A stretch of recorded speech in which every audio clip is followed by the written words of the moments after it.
Here, as you can see, I'm connecting an access point, a Linksys wireless router through this cable, obviously on its interface one there. As you can see, I'm connecting it here to port 2 of the Cisco Catalyst switch, and the switch is connected here on the gigabit interface 1 to a Mikrotik router, which is the device that is providing service.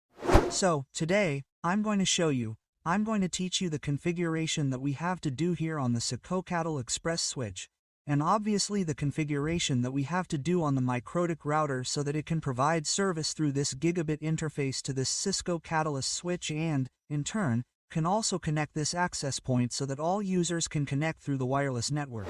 Let's start by configuring the Mikrotik router. I'm going to access it here with Winbox. See, the first time we access a Mikrotik router, we can do so, as you can see here, through the MAC address, in this case, of the device's interface, right? Wimbo will automatically detect that MAC address.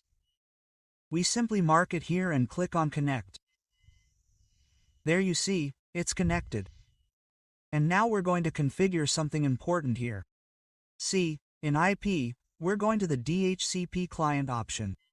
Remember that the Mikrotik router has an interface that's connected to the service provider, which is the one that's providing the addressing so that you can have internet service.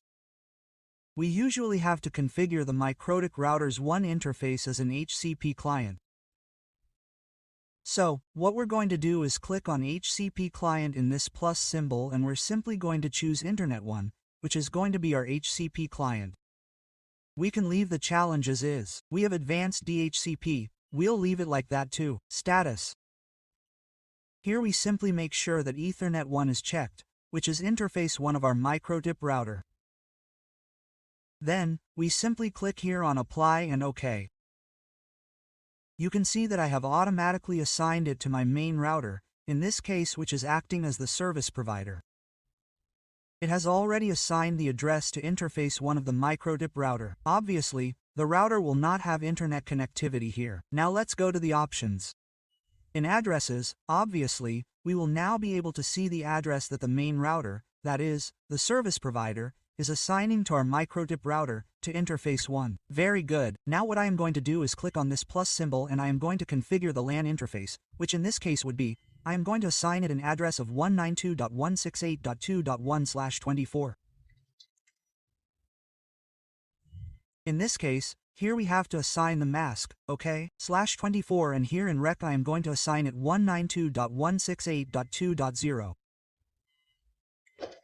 That is the rec address. Here I am going to choose interface 2, Internet 2, which is obviously the Internet LAN, and I am going to click here on Apply. There I already have an address on the LAN interface of the Mikrotik router. Now, the next step would be to simply configure the HCP server. The HCP server is the one that is going to provide addressing service to all the devices that connect or are behind the LAN interface, that is, in this case it would be our Catalyst Express switch 5. We click here on DHCP server, here on DHCP CAC, and here we are going to start configuring. In this case we want the HCP server on the Internet 2 interface because that is the LAN interface. Next, here you can see how it has already detected the rec address and the mask. Next, this is the GUI address. Next, here we can choose what addressing it is going to take. In this case I am going to place it here to assign addressing starting at 5, from 2.5. This is so that you don't assign 2.4 to a device, since that address is held by Cisco Catalyst Express.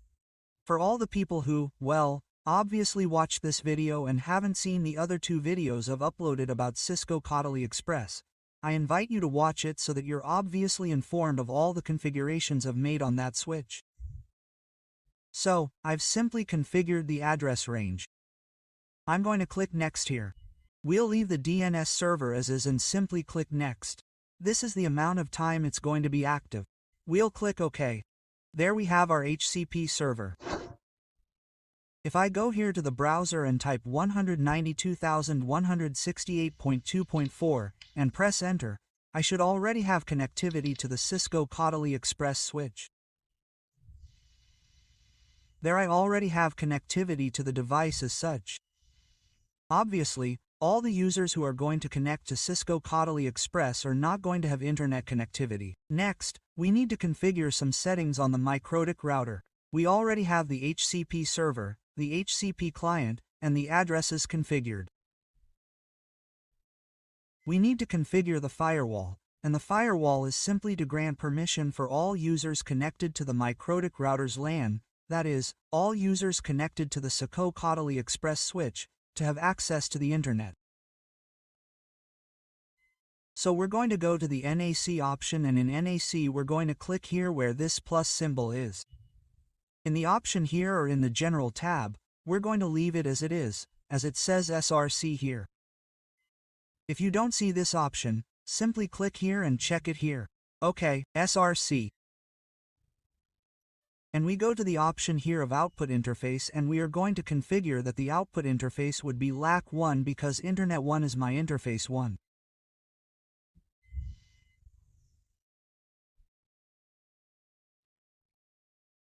Then we go to the Action tab, and in Action we are going to place this that is here that says Mask, and we are simply going to apply and click here on OK, and we would have the mask ready. With this configuration we are finished with the Mikrotik router. Now we go to the Cisco Catalyst Express switch. Here I have the switch. We go to the Configure option. Smart. In Smart Port we have to make some configurations. You can see here how port 24 is connected, look, to the access VAN, which is VAN 1.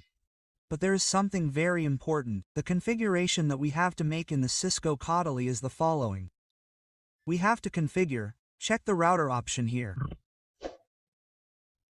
See, when we check the router option here, we are practically configuring it as a trunk port. A trunk port. Remember that when we configure in this case, for example, we go and obviously configure trunk links without having to configure trunk links. When we connect the switch to a router interface that is going to provide service, we usually have to configure the switch interface or switch port as a trunk port, and that is where we have to indicate what will go through that trunk link. So, we check this option, and automatically any port that I click here will be configured as a trunk port. Look here, look, it is configured as a trunk port. That is what I did here in the gigabit. Look, the gigabit is configured as a router port, that is, as a trunk port.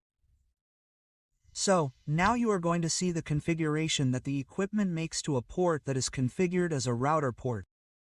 If we go here to Customize, you can see that the gigabit is configured as a router port and its native VAN is VAN 1. Very well, we are going to click here on Ready, and this is the configuration, the only configuration that you have to do. Obviously, you have to give access to all the ports to the corresponding VAN, in this case the VAN that you have. Remember, this Cisco Catalyst Express switch is not a business switch, this is a Layer 2 switch, and a Layer 2 switch does not have the capacity to route VANs. That is why we have to use a router or AK3 switch to do the routing process between VANs. So, generally, you can configure a single VAN here and assign it to all the ports of that single VAN. But if you have a router or AK3 switch above this equipment, well, you can simply use that equipment to route VANs or to do routing between VANs and configure the different VANs to the different ports. But you are going to see something that I did here, a configuration. Let's click on Send so that the configuration is saved. In order for us to access the command option of this equipment, we enter 2.4 and we are going to enter the Excel keyword, as it is here. Look at the Excel keyword, Excel/. A window will automatically open here so that we can add a command. Let's go to the privileged section, and this is where we enter the show running config command. You can see it here. Enter. If we go and review all the configuration that the equipment already has, you will notice that the gigabit interface, here I have it, gigabit 1, see that it is configured as a trunk port, but be careful, I made this configuration here to indicate what they will be able to pass through that trunk link. In this case, I entered VAN 1 and VAN 777 because they are the two VANs that I currently have configured.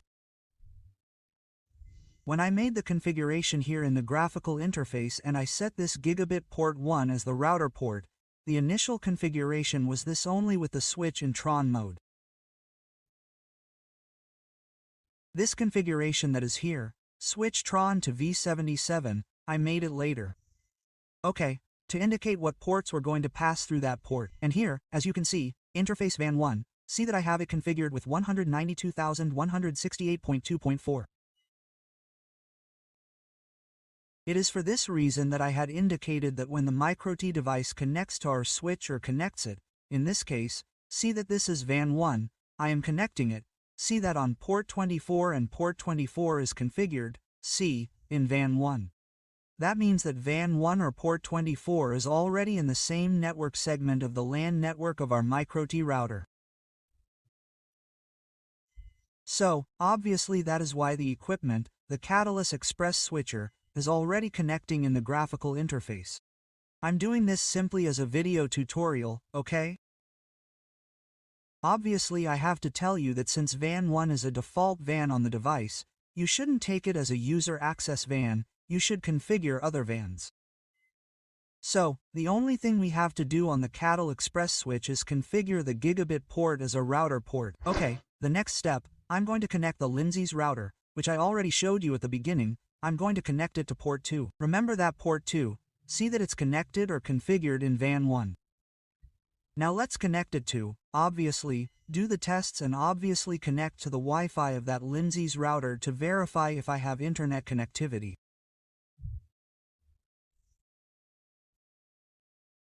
Now what I'm going to do is remove the cable from this port 24 and I'm going to connect it to gigabit 1. There, as you can see, gigabit port 1, see that it's already connecting and here I have the Linksys router connected. Obviously here in port 1 I have it connected to port 2 of the switch.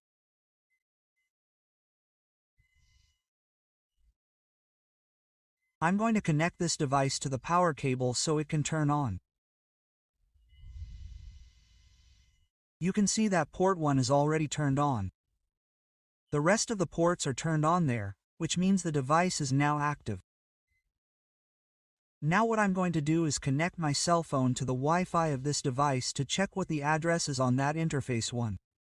Very good, here I'm going to connect. Here I have it, Linksys 296. It's already connected there. I'm going to go to the Linksys router. And I'm going to go here. I'm going to expand this window. I'm going to go to the status option. And look, my friends, the device is already receiving an internet connection on interface 1. It's already receiving the address from the Mikrotik router. It's receiving the address 2.253. There's the gateway, 2.1, and the DNS 2. You can see that I already have an internet connection. Here's my channel and there you can see that I already have an internet connection. There it is.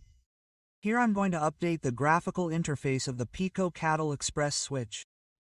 You can see that port 2 is connected, gigabit 1 is connected. Just as we've connected a router or an access point to port 2 of the switch 5 Catalyst Express, we can connect a computer, we can connect a laptop, and there are even settings here to configure, you see, IP devices or phones and also the computer. So, well, I'll obviously include those settings in a future video. Today's idea was to show you how we can connect a router to our Cisco Catalyst Express switches. Obviously, I showed you the configuration that we have to do on the Mikrotik router. Just as we connect a micro router, we can connect any other port or any other router, to the Catalyst Express switch with the only condition that the device, in this case the Cisco Catalyst Express, has to have the port, in this case gigabit 1. First, here the gigabit 1 port must be configured as a router port and second, in the port configuration, that gigabit port must have the speed set to auto.